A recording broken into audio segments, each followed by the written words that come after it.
Vamos a hablar del tema del divorcio porque es el tema de la enseñanza de nuestro Señor en Marcos capítulo 10. Marcos capítulo 10, vamos a estar viendo los 12 versículos con los que abre este capítulo y va a ser en dos partes, una esta mañana y otra el próximo domingo.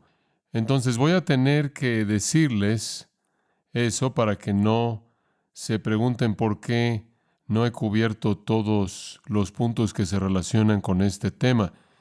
No voy a poder hacer eso sino hasta el próximo domingo y terminaremos este texto el próximo domingo por la mañana y después el próximo domingo por la noche voy a añadir un mensaje especial acerca del asunto del divorcio de 1 Corintios capítulo 7. Eso les va a dar el panorama completo de lo que las Escrituras enseñan acerca del divorcio. También en la Grace Today hemos colocado un anuncio del libro El Dilema del Divorcio, el cual es una guía útil para ayudarle a lo largo de las Escrituras para que entienda estos asuntos. Estamos en Marcos capítulo 10, la verdad acerca del divorcio. Ahora, si usted hace la pregunta, ¿cómo es que Dios ve el divorcio? Hay una respuesta corta. La respuesta corta es dada por Dios mismo en Malaquías, la última profecía, al final de su Antiguo Testamento, capítulo 2, versículo 16, en donde Dios dice, aborrezco u odio el divorcio. Odio el divorcio. Esa es la actitud de Dios hacia una institución en la sociedad humana ampliamente aceptada, extremadamente popular y honrada por el tiempo. Dios aborrece el divorcio. ¿Qué llevó a Dios a decir eso mediante el profeta Malaquías al final del Antiguo Testamento? Bueno, la respuesta a eso es simplemente un poco de historia. Los judíos habían regresado de su cautiverio en Babilonia. Usted recordará que debido a su idolatría fueron llevados cautivos a Babilonia. Hubieron 3 deportaciones. Estuvieron en Babilonia esencialmente durante un periodo de 70 años, después del cual se les permitió regresar a Israel, a reedificar. Regresaron de Babilonia alrededor del 536 a.C. En 20 años habían reconstruido la ciudad de Jerusalén y el templo. Este fue un templo modesto comparado con el templo de Salomón que había sido destruido por los babilonios cuando saquearon la ciudad. Pero el templo había sido reconstruido, un templo, y los sacrificios habían sido renovados. Entonces tenían una ciudad, tenían un muro. Fueron constituidos como una nación y ahora tenían su templo y tenían sus sacrificios, tenían su adoración. En un periodo de 100 años habían hecho un ritual de su religión. Se habían alejado de Dios. La cautividad babilónica los había curado permanentemente de eso, inclusive hasta este día, pero habían hecho de su religión nada más que un ritual externo.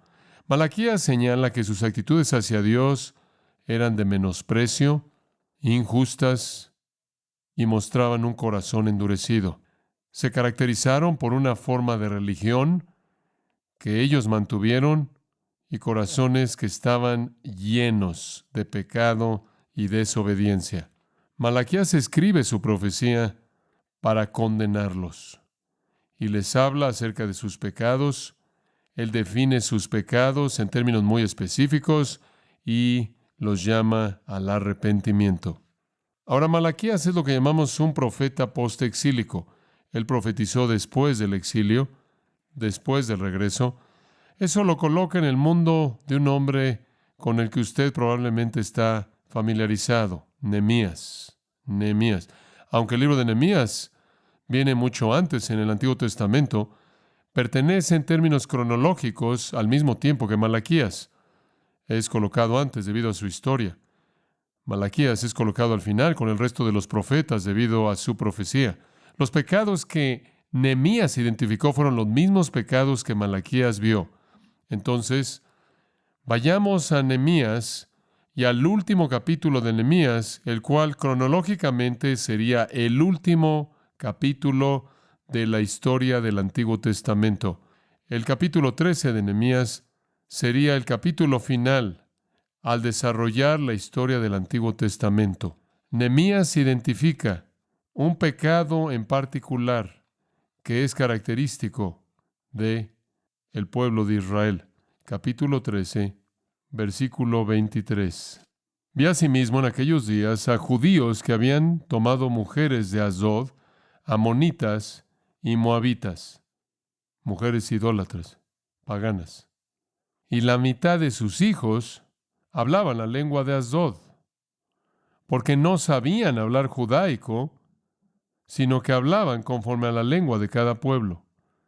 Y reñí con ellos, y los maldije, y herí a algunos de ellos, y les arranqué los cabellos. Ahí hay un enfoque pastoral nuevo. Y les hice jurar, diciendo, no daréis vuestras hijas a sus hijos, y no tomaréis de sus hijas para vuestros hijos, ni para vosotros mismos. ¿No pecó por esto Salomón, rey de Israel? Bien que en muchas naciones no hubo rey como él, que era amado de su Dios, y Dios lo había puesto por rey sobre todo Israel. Aún a él le hicieron pecar las mujeres extranjeras. Y obedeceremos a vosotros para cometer todo este mal tan grande de prevaricar contra nuestro Dios, tomando mujeres extranjeras. Y uno de los hijos de Joiada, hijo del sumo sacerdote Eliasib, era yerno de Sanbalat, horonita, por tanto, lo ahuyenté de mí. Sanbalat fue el que trató de detener la reconstrucción de Jerusalén.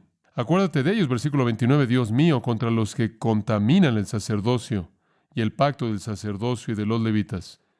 Matrimonios mixtos entre los sacerdotes y la gente que los siguieron. Lo que hace de esto tan malo es que se divorciaron de sus mujeres judías para casarse con estas mujeres gentiles. Se divorciaron de sus mujeres judías para casarse con estas mujeres gentiles, y esto entonces constituye la denuncia de Malaquías. Pase a Malaquías capítulo 2. Nehemías nos da la historia de esto y su reacción a ello. Y ahora recibimos directamente de Dios a través del profeta la perspectiva divina. Y necesito llevarlo a lo largo de este capítulo para que entienda la severidad de esta denuncia. El versículo 1 dice, ahora pues, oh sacerdotes, para vosotros es este mandamiento. Como Oseas dice, y será el pueblo como el sacerdote. Los sacerdotes estaban guiando en este divorcio de sus propias mujeres judías y se casaban con mujeres gentiles. Si no oyereis y si no decidís de corazón dar gloria a mi nombre, ha dicho Jehová de los ejércitos, este es Dios hablando a través de Malaquías el profeta, enviaré maldición sobre vosotros y maldeciré vuestras bendiciones, y aún las he maldecido, porque no os habéis decidido de corazón. He aquí yo os dañaré la sementera y os echaré al rostro el estiércol de vuestros animales sacrificados, y seréis arrojados juntamente con él. Y sabréis que yo os envié este mandamiento para que fuese mi pacto con Leví. Los sacerdotes descendieron de los lomos de Leví. Ha dicho Jehová de los ejércitos. Mi pacto con él fue de vida y de paz, las cuales cosas yo le di para que me temiera, y tuvo temor de mí, y delante de mi nombre estuvo humillado.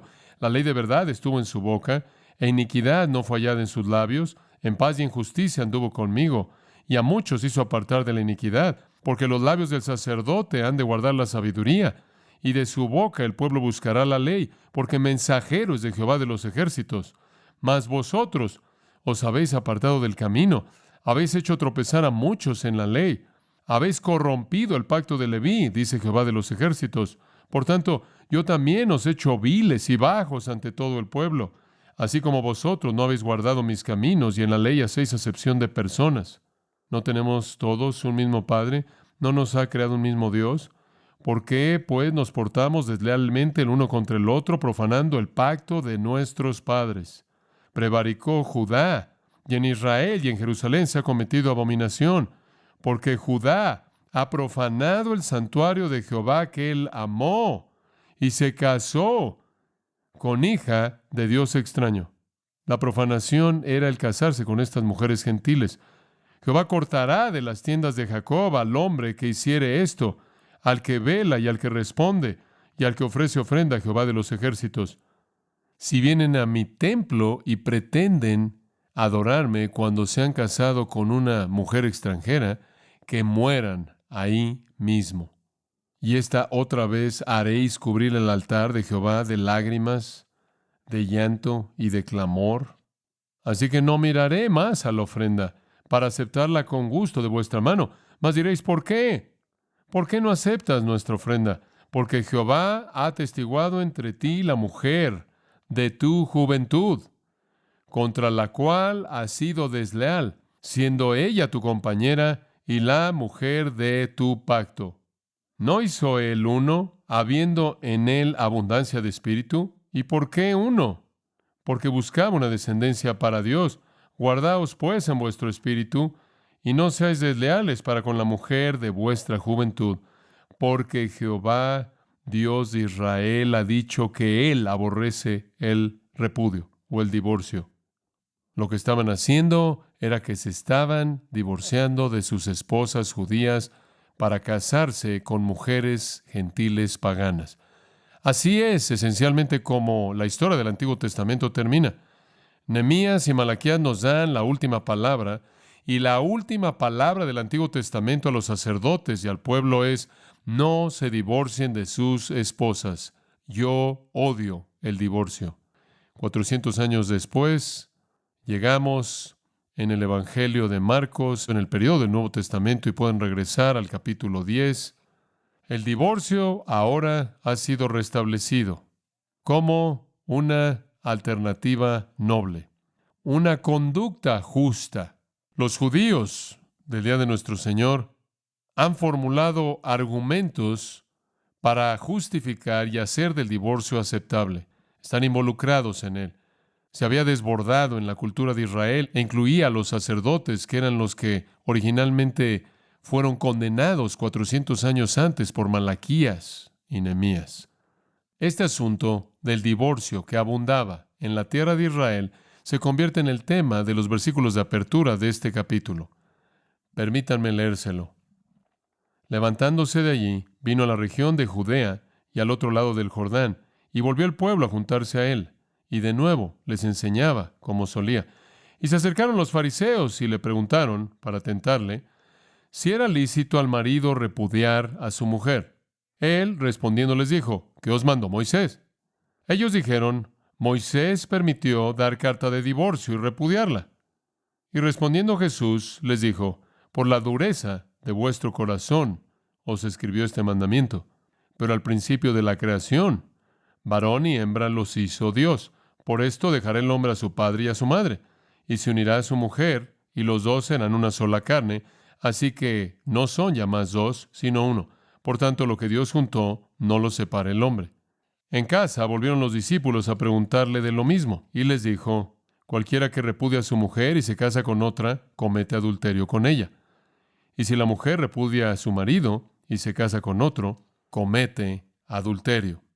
Muy directo. Lo que Dios ha unido, no lo separen. Y si lo separas y te vuelves a casar, eres un adúltero o una adúltera. Esta es información muy pertinente para nosotros en la actualidad, ¿no es cierto? Nos vemos forzados a reconocer que estamos enfrentando nuestra sociedad con más de una tendencia. Estamos enfrentando un estilo de vida en donde el vínculo sagrado del matrimonio es roto a un paso asombroso y la iglesia ni siquiera ha escapado esta tendencia terrible. Ahora, lo que quiero decirles en general es esto. Sea lo que sea que la sociedad permita, sean cuales sean las leyes de lo que la sociedad permitan, no nos importan. Lo que nos importa es la palabra de Dios, ¿verdad? La palabra de Dios. ¿Qué dice el Señor acerca de esto? ¿Qué es lo que la revelación divina demanda de nosotros? A lo largo de los años, de manera repetida, me ha sorprendido el diálogo aparentemente confuso que se lleva a cabo acerca del asunto del divorcio.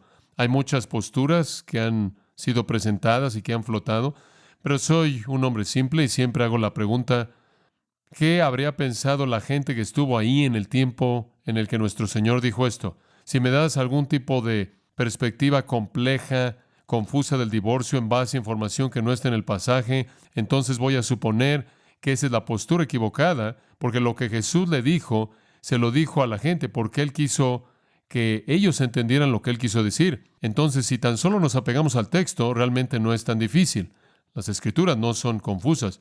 No obstante, hay mucha resistencia a este asunto del divorcio. Hay personas que quieren permitir el divorcio para cualquier cosa y todo asunto en la iglesia.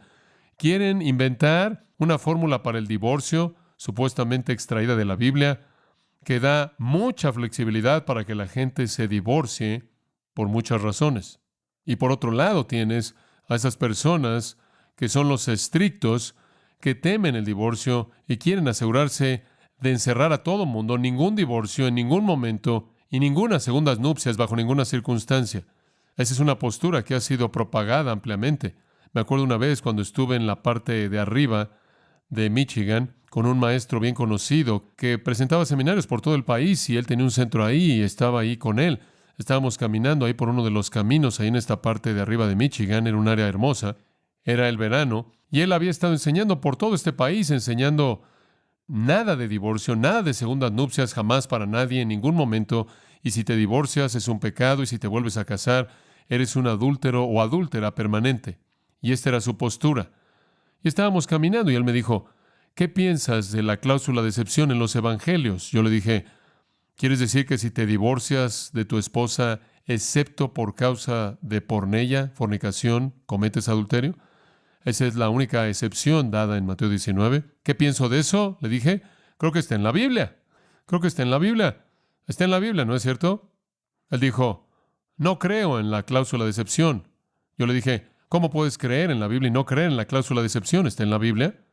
Y me dijo, te voy a decir por qué. ¿Ves esos gansos canadienses? Y yo vi, y había ahí una especie de corral, de área acorralada por una cerca grande, con una cerca que estaba asegurada por una cadena llena de gansos canadienses. Estos gansos canadienses estaban contenidos por esta cerca en esta propiedad que tenían ahí, simplemente era ahí vida salvaje. Y él dijo, les cortamos sus alas para que no puedan volar y cuidamos de ellos y contribuyen al ambiente del lugar. Él dijo, un día encontramos un agujero en la cerca y todos trataron de salirse y perdimos muchos de ellos. Esa es la razón por la que no creo en la cláusula de excepción, porque si hay un agujero, la gente lo va a tomar. Yo no lo podía creer en ese punto. Y yo dije, entonces, ¿qué es lo que la cláusula de excepción significa si no hay gansos? Por favor, ¿estás bromeando conmigo? ¿Qué tienen que ver los gansos con algo? Tú no puedes formular teología a partir de los gansos. Pero esa fue su justificación para una ley en donde no hay divorcio ni hay segundas nupcias. Alguien podría salirse por el agujero. Entonces vamos a olvidarnos de los gansos y vamos a olvidarnos de los estrictos y vamos a olvidarnos de los flexibles y vamos a ver lo que la Biblia dice y vamos a descubrir exactamente lo que las Escrituras indican acerca del tema. Comencemos en el versículo 1. Esta es una especie de transición, entonces tengo que explicarles la escena un poco. Levantándose de allí, o como Mateo 19 es paralelo a esto. Mateo 19 dice, cuando él había terminado estas enseñanzas. Sabemos qué enseñanzas eran. Él está en una casa, Marcos 9:33, en una casa en Capernaum. Y él había estado enseñando acerca de la humildad y del discipulado radical. ¿Se acuerdan de los últimos dos mensajes? Cuando él había terminado eso, sentado en su posición de enseñanza rabínica, se levantó y se fue de ahí, se fue de Capernaum y se fue de Galilea. Este es el final del ministerio de Galilea, del que hemos sido tanto parte. Por más de un año nuestro Señor ministró en Galilea y ahora se acabó. Él se levanta y se va. Y él va camino a la región de Judea. Él fue de ahí con sus seguidores a la región de Judea, en donde él pasó unos 6 meses hasta su muerte. Él cruzó la región de Judea en ciudades y villas, predicando y enseñando y haciendo milagros, así como él lo había hecho en Galilea. Mateo y Marcos no nos dan la historia de ese ministerio en Judea, pero Lucas sí. De hecho, Lucas 10 al 18, esa sección entera, es el ministerio en Judea y Juan lo presenta, Juan 7 al 11. Entonces, tenemos un registro del ministerio en Judea, tanto en Lucas como en Juan. Marcos esencialmente se lo salta y Mateo también se lo salta. Marcos nos lleva más allá del Jordán. ¿Ven eso ahí? Marcos nos lleva más allá del Jordán. Él fue de ahí a la región de Judea, 6 meses pasaron, y más allá del Jordán. Esta área es llamada Perea. Perea. Está del otro lado del Jordán, al este, y va hacia abajo desde el lago de Galilea, hasta la ciudad de Jericó. Toda esa área oriental es la que está del otro lado del Jordán, o más allá, como los judíos la llamaban, el área de Perea. Esa fue la región de la cual Jesús inició su viaje final a Jerusalén para morir. Él estuvo en Perea, según Juan 10, versículos 40 al 42. Hay muchas personas ahí. Él estaba ministrando ahí al final mismo. ¿Por qué? Porque cuando él se fue de Galilea, él dejó la hostilidad de Galilea. 6 meses en Judea ha incrementado la hostilidad de Judea. Entonces él pasó el último periodo de tiempo breve antes de su muerte cruzando el Jordán a Perea. Entonces en el capítulo 10 realmente usted tiene su ministerio en Perea. Es simplemente un capítulo. Y como dije, Marcos ni siquiera nos cuenta de los 6 meses. Solo tenemos un capítulo y después en el capítulo 11, versículo 1, él entra a Jerusalén.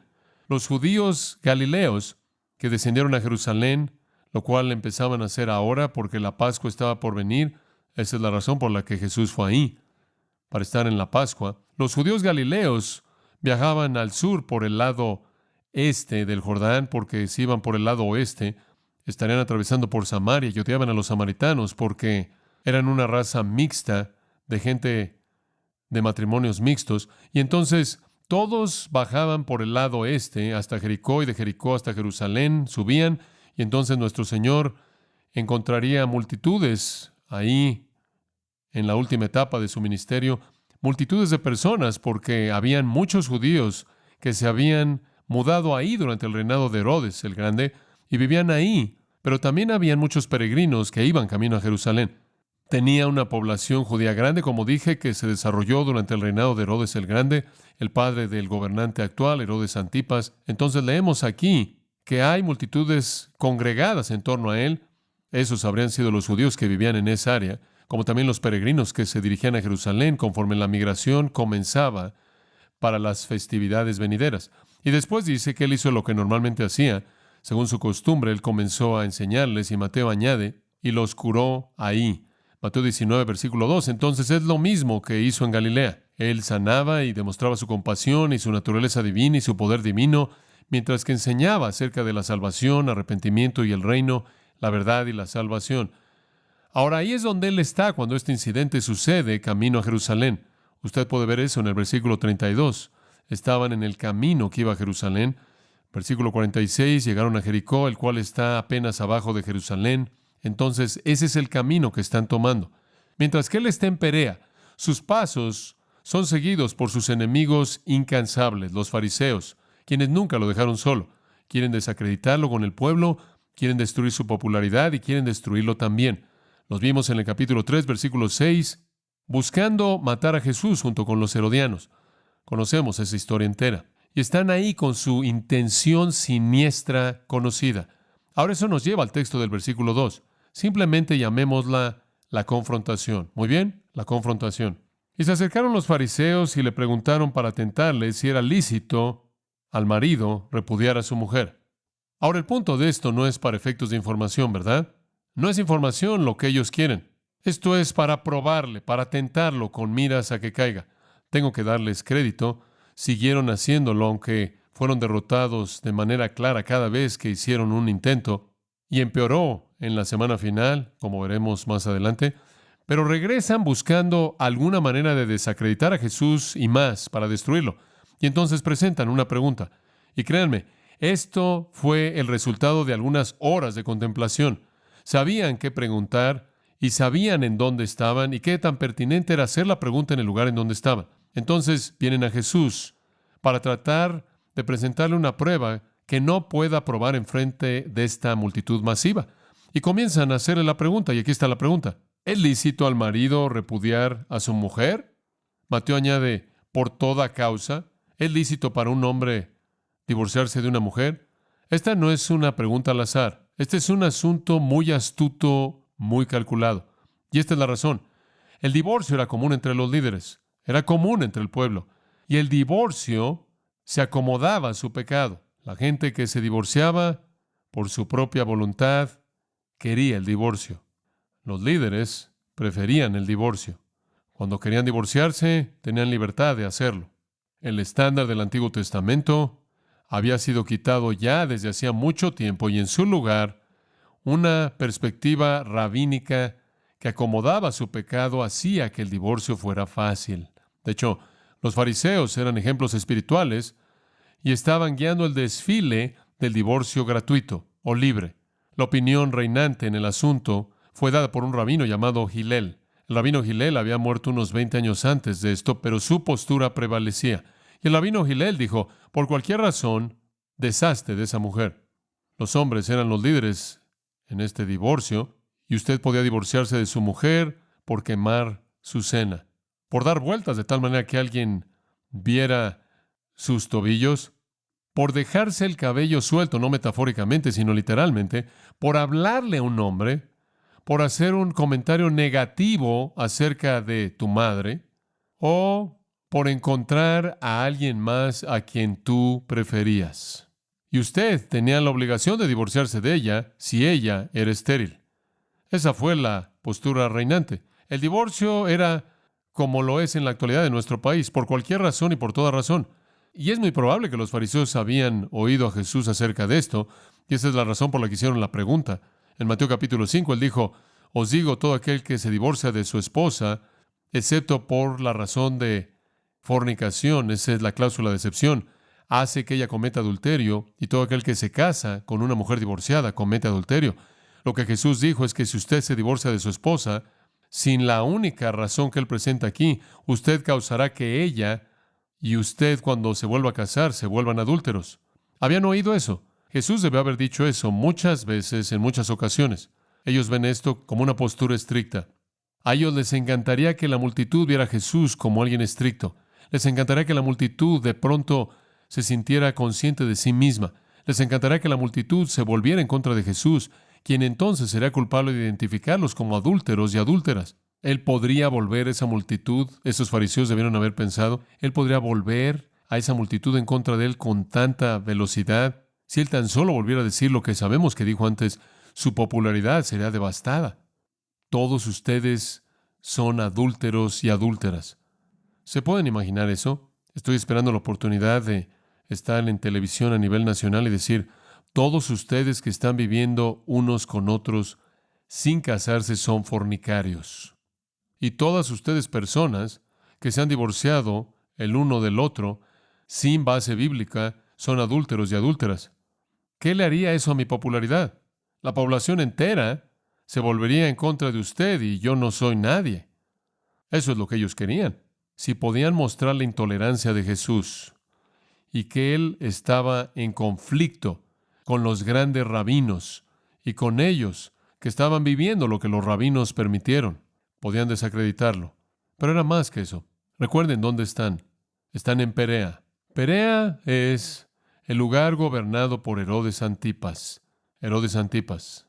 Herodes Antipas, uno de los hijos de Herodes el Grande, era un hombre impío. Él estaba casado. Pero él codició a la esposa de su hermano, quien también estaba relacionado con él, y él tomó a la esposa de su hermano, su propia pariente, y se casó con ella. Y eso llevó a un encuentro con Juan el Bautista. Marcos capítulo 6, versículo 17. Herodes mismo había enviado y había arrestado a Juan y lo había encarcelado, y debido a Herodías, la esposa de su hermano Felipe, porque él se había casado con ella, porque Juan le había estado diciendo a Herodes, no te es lícito tener la esposa de tu hermano. No nada más puedes divorciarte de tu esposa, aunque eres un pagano. No puedes divorciarte de tu esposa y robarte la esposa de otro hombre. Eso es adulterio. Bueno, a Herodías no le gustó eso. Ella estaba amargada contra él y quería matarlo. No podía encontrar una manera de hacerlo. Bueno, eventualmente ustedes saben lo que pasó. Su hija bailó y el rey hizo una promesa necia y la cabeza de Juan fue servida en un plato. Cuando Juan confrontó el divorcio en la vida de Herodes Antipas y Herodías, le costó su vida.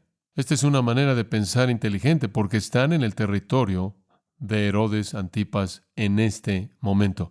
Quizás no hubieran estado lejos de su fortaleza en Macario, la prisión en donde Juan el Bautista había sido encarcelado y en donde había sido decapitado. Y quizás, si tan solo pueden hacer que Jesús diga las mismas cosas que Juan dijo, pueden elevar el enojo de Herodes y Herodías para que Jesús también sea decapitado. La postura del divorcio de Juan el Bautista le costó su cabeza, y cuando oyeron la postura de Jesús, eso también podría costarle su cabeza. Este es un ataque muy siniestro, desacreditarlo, inclusive destruirlo. ¿Cómo es que él va a responder? Como siempre, perfectamente. Lo llamaré la aclaración. Él trae claridad al asunto inmediatamente. Versículo 3. Él respondiendo les dijo, ¿qué os mandó Moisés? Con esa afirmación, él descartó la tradición, él descartó a todo rabino que jamás había traído alguna opinión del tema, toda opinión humana, toda institución social popular, y regresó ¿a qué? A las Escrituras. ¿Qué dijo Moisés? Moisés, quien escribió el Pentateuco. Él no evitó su pregunta. Él atravesó sus costumbres, atravesó su conducta social, atravesó sus rabinos, atravesó sus tradiciones a la palabra del Dios eterno mismo. ¿Qué dijo Dios? ¿Y qué dijo Dios? Ellos dijeron, Moisés permitió dar carta de divorcio y repudiarla. Y respondiendo Jesús, les dijo, por la dureza de vuestro corazón os escribió este mandamiento. Pero al principio de la creación, varón y hembra los hizo Dios. Por esto dejará el hombre a su padre y a su madre, y se unirá a su mujer, y los dos serán una sola carne, así que no son ya más dos, sino uno. Por tanto, lo que Dios juntó, no lo separa el hombre. Esto es simplemente una repetición exactamente de lo que dice en Génesis. Y hay 4 razones por las que Dios odia el divorcio. 4 razones por las que Dios odia el divorcio. Vamos a pasar al versículo 6. La próxima vez retrocederemos y hablaremos del asunto del divorcio. Pero 4 razones por las que no es lícito divorciarse. Número 1, versículo 6. Y Mateo añade, ¿no habéis leído? ¿No pueden leer las Escrituras? ¿Ustedes expertos de la ley mosaica? Esta es una denuncia sarcástica. ¿No habéis leído, dice él, como se registra en Mateo, desde el principio de la creación, Génesis 1:27, Dios hizo un hombre y una mujer? ¿Se les olvidó Génesis 1:27? ¿Se les olvidó Adán y Eva? Y el texto es enfático, un varón, una hembra, con el propósito del matrimonio. Ahora, lo que es importante de eso es que no hay provisión para la poligamia. No están Adán y Eva y Sal y Alicia. Y no hay provisión para el divorcio, porque no hay unas cuantas mujeres solteras que están ahí como alternativas u opciones. En el orden de la creación hubo un hombre y una mujer. No hay refacciones adicionales. No hay personas adicionales. Fueron creados el uno para el otro y para nadie más. Su unión estaba completa, su unión fue única y son un patrón para que todos lo sigamos. Todo matrimonio, de la misma manera, no es una unión menos indisoluble entre un hombre y una mujer. Y no hubieron provisiones para ninguna otra persona. El argumento es claro en el caso de Adán y Eva. El divorcio no solo es inadmisible, no solo está mal, es imposible cuando no hay nadie más con quien casarse. La segunda razón, primero, es por lo que el matrimonio es, un hombre, una mujer. En segundo lugar, es debido a la fortaleza de la unión. Versículo 7. Por esto dejará el hombre a su padre y a su madre. Y Mateo añade, y se unirá a su mujer. Esto es Génesis 2:24. Esta es la perspectiva del matrimonio ordenada por Dios. Es una unión fuerte, independiente. Dejas a padre y a madre. Rompes la prioridad del vínculo familiar anterior.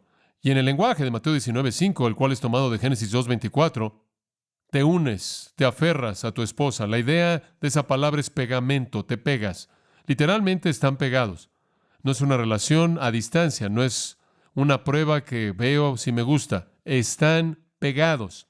Y también esa palabra conlleva la idea de unirse, conlleva la idea de buscar con esfuerzo. Son 2 personas conectadas de manera inquebrantable, juntas, pegadas y buscándose el uno al otro con esfuerzo para estar unidos en mente y voluntad y espíritu y cuerpo y emoción. El término judío para el matrimonio es kiddushin. Significa santificación o consagración. Ambas palabras significan algo completamente apartado para un uso especial. Era usado para describir algo dedicado a Dios como su posesión exclusiva, su posesión personal. Cualquier cosa rendida a Dios era kiddushin, entregada a Dios, consagrada a Dios, para ningún otro propósito. Y de esta manera esto se convirtió en la palabra para matrimonio, la cual habla de gente consagrándose a sí mismas a su cónyuge. Un compromiso total. Se convierten en la posesión exclusiva de la otra persona adentro de ese pacto mutuo. Así, tanto como un sacrificio ofrecido a Dios era la posesión exclusiva de Dios, el sacrificio de la vida de uno en pacto a un cónyuge hace que esa persona sea la posesión de ese cónyuge. El matrimonio es una unión indisoluble en la cual la gente está en una unión pegada, inquebrantable, en donde están juntos y juntos buscan un corazón, una mente, una voluntad en todo. La tercera razón por la que Dios aborrece el divorcio, no solo porque Él lo diseñó, que fuera entre un hombre y una mujer, y lo diseñó para que fuera inquebrantable, una consagración de pacto, sino en tercer lugar, porque se vuelven una carne. Versículo 8. Y los dos serán una sola carne. Así que no son ya más dos, sino uno. Esto toma la idea de dejar a tu familia y unirte a su extremo. Esa unidad es vista en el producto de esos dos, ¿no es cierto? Hijos. El hijo es el que sale de los dos. Es una unidad indivisible que se manifiesta a sí misma en la descendencia que son los que salen de los dos. La familia entra en juego aquí entonces por implicación. Todos entendemos cómo la familia se destruye en el divorcio. Y después hay una razón final por la que Dios odia el divorcio, y es porque el matrimonio es su propia obra. El matrimonio es su propia obra. En una de las afirmaciones más sorprendentes del tema, versículo 9, Jesús dice esto: por tanto, lo que Dios juntó, no lo separe el hombre. Esa es una afirmación muy interesante. El matrimonio es una obra de Dios. No estamos hablando de matrimonio cristiano, simplemente estamos hablando del matrimonio.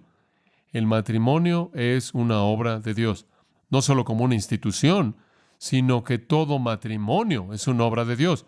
Toda unión de dos personas es una obra de Dios, porque dentro del propósito del plan soberano de Dios, la vida que sale de esa unión ha sido preordenada para fines divinos. Hablamos de gracia común. No solo estamos hablando de una especie de multitud de opciones para disfrutar de la gracia común. Todo matrimonio es un acto de Dios mediante el cual Él concede a un hombre y una mujer la gracia común del matrimonio y los hijos. Es un acto de Dios.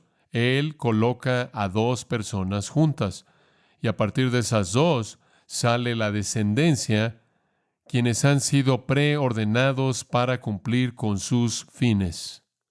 Todo esto es el matrimonio, todo matrimonio. El nacimiento de todo hijo es un acto de Dios. Entonces, usted ciertamente no debe separar lo que Dios ha unido. Permítame decírselo de manera simple. No rompa su matrimonio y tampoco rompe el matrimonio de alguien más. De lo contrario, usted está rompiendo una institución de Dios. No, una unión específica de Dios, todo matrimonio. ¿Fue Dios quien hizo la unión posible? ¿Fue Dios quien dio el mandamiento: fructificad y multiplicaos, llenad la tierra? ¿Fue Dios quien dijo: no es bueno que el hombre esté solo, le haré ayuda idónea para él? ¿Fue Dios quien trajo a Eva a Adán? ¿Fue Dios quien diseñó el matrimonio para que fuera un estado honorable? La Biblia lo llama la gracia de la vida. Todo matrimonio es Dios colocando un hombre y una mujer juntos. No funciona el vivir juntos, vivir en fornicación, pero en donde hay una unión de pacto, Dios está involucrado. Ahora, ¿quién quiere deshacer una obra de Dios? Este es testimonio fuerte de la unión permanente del matrimonio. Odio el divorcio. Ahora, aunque Jesús se detiene en este punto al explicar la postura del Antiguo Testamento del matrimonio, quiero confirmar, profundizando en lo que él dijo, al llevarlos a dos escrituras del Antiguo Testamento. Es tan sagrado el matrimonio en el Antiguo Testamento que cualquier violación demandaba la muerte. Muerte, muerte. Éxodo 20, 14. No cometerás adulterio, ¿verdad? Séptimo mandamiento, no cometerás adulterio. No cometas adulterio. ¿Cuál es la pena si lo haces? Levítico 20, versículo 10. Si hay un hombre que comete adulterio con la mujer de otro hombre, el adúltero y la adúltera ciertamente morirán. Ejecútalos. Bastante serio. Así de serio trata Dios el pacto del matrimonio. Ejecuta a la gente que lo viola. ¿Qué hay acerca de otras relaciones sexuales ilícitas? ¿Qué hay acerca del sexo prematrimonial? ¿Cuál es el castigo del Antiguo Testamento para eso? Según Levítico 19:20, el castigo del Antiguo Testamento para el sexo prematrimonial es ser azotado, ser azotado. Pero el adulterio, el cual rompe el vínculo, muerte. Así de sagrado es el matrimonio. De hecho, el último de los 10 mandamientos dice esto: no codiciarás ¿la qué? La mujer de tu prójimo. Éxodo 20, versículo 17. Inclusive el deseo por romper tu matrimonio o el de alguien más porque tú codicias a otra persona está prohibido. Eso es lo que Jesús quiso decir cuando Él dijo: si miras a una mujer para codiciarla, ya has cometido adulterio en tu corazón. Mateo 5:28. La violación del matrimonio es serio. La pena de muerte fue prescrita en el Antiguo Testamento. Y uno de los 10 mandamientos está en contra de inclusive cultivar ese tipo de actitudes de lujuria e impulsos que producen ese tipo de conducta en últimas. La violación del matrimonio, tanto en mente como en cuerpo, es prohibida y condenada. Ahora, dice usted, ¿por qué sucede con tanta frecuencia? Porque todos somos pecadores. Vivimos en un mundo caído y nosotros mismos estamos caídos. ¿Por qué prevalece tanto? Porque una de las realidades del matrimonio es el conflicto que existe, que tenemos que superar en el poder de Cristo y el poder del Espíritu Santo. Permítame ayudarle con eso. Regrese a Génesis 3 y vamos a terminar con esto. Hasta la próxima vez. Pero esto es importante. Génesis 3. ¿Cómo es que la corrupción de un ideal divino sucedió? ¿Cómo es que usted pasa de lo que acabo de decir a donde estaban los fariseos en el tiempo de nuestro Señor? ¿Cómo pudieron estar tan cómodos con el divorcio? ¿Qué pasó? ¿Cómo podían estar ellos tan cómodos con el adulterio, las segundas nupcias? Hay una realidad trágica que se manifiesta en las relaciones humanas, en el matrimonio, y eso sale de la caída. Y Génesis 3 nos dan el registro claro del pecado de Adán y Eva, y cayeron y se hundieron en impiedad y corrupción. Y después Dios pronuncia maldiciones en la mujer en el versículo 16 y en el hombre en los versículos 17 al 19. El hombre es maldecido en su trabajo y la mujer es maldecida en su esfera, hijos y con su marido. Con su marido, en primer lugar, versículo 16, al final del versículo: tu deseo será para tu marido y él se enseñoreará de ti. Con sus hijos, multiplicaré en gran manera los dolores en tus preñeces. Con dolor darás a luz los hijos. Dolores en el parto, dolor en el parto, parte de la maldición. Inclusive creo que la lucha extendida con los hijos que puede romper el corazón de una madre. Pero veamos el versículo 16. Este aspecto de la maldición se relaciona con el marido y la mujer. Tu deseo a la mujer, él dice, tu deseo será para tu marido y él se enseñoreará de ti. ¿Se oye eso como una maldición a nivel superficial? Usted ve eso y dice, bueno, así es como debe ser. Debo desear a mi marido, desearlo en términos de amor y afecto y liderazgo y honor, y él debe guiarme y dirigirme y gobernar sobre mí. No. Eso es lo que el Espíritu Santo dice, lo cual es muy diferente de la maldición original. Tu deseo será para tu marido y él se enseñoreará de ti. Esa es una maldición. No está hablando de la atracción romántica normal hacia tu marido. No está hablando de algún tipo de atracción de alma psicológica que una mujer tiene hacia su marido. No está hablando del sentido normal del marido de responsabilidad, de proteger y proveer y cuidar de su esposa. Esto es una maldición. Comencemos con él se enseñoreará de ti. La palabra hebrea es masal. La Septuaginta o el equivalente griego sería katistemi, lo cual significa ser instalado en una responsabilidad, ser instalado en una posición, elevar a una posición oficial. Aquí está la maldición, aquí está la maldición. Tu marido ahora es instalado como gobernante sobre ti para someterte. Wow. Antes estaban juntos como un equipo. Él fue primero y tú saliste de su costado para que fuera su ayuda, pero ustedes debían fructificar y multiplicarse. Ustedes debían cuidar del huerto. Ustedes debían gobernar la creación como corregentes juntos en un complemento perfecto. Ahora ya no va a funcionar así. Él va a ser establecido en una posición autoritaria. Nunca tuvo la intención de ser así. Y tu deseo será para tu marido. ¿Qué significa eso? Deseo. La palabra traducida deseo solo es usada otra vez en el Pentateuco. Es Génesis 4:7. Vean Génesis 4:7. Dios le está hablando a Caín y a la mitad del versículo, el pecado está a la puerta y entonces el pecado, su deseo es para ti, pero debes dominarlo. Exactamente los mismos términos, el mismo lenguaje. El pecado quiere controlarte y tú tienes que dominarlo. Ese es el mismo lenguaje, como la maldición en el 3:16. Ella quiere controlarte a ti y tú tienes que dominarla. ¡Wow! Eso es exactamente lo que está diciendo. La maldición es esta. Va a haber una batalla en la casa.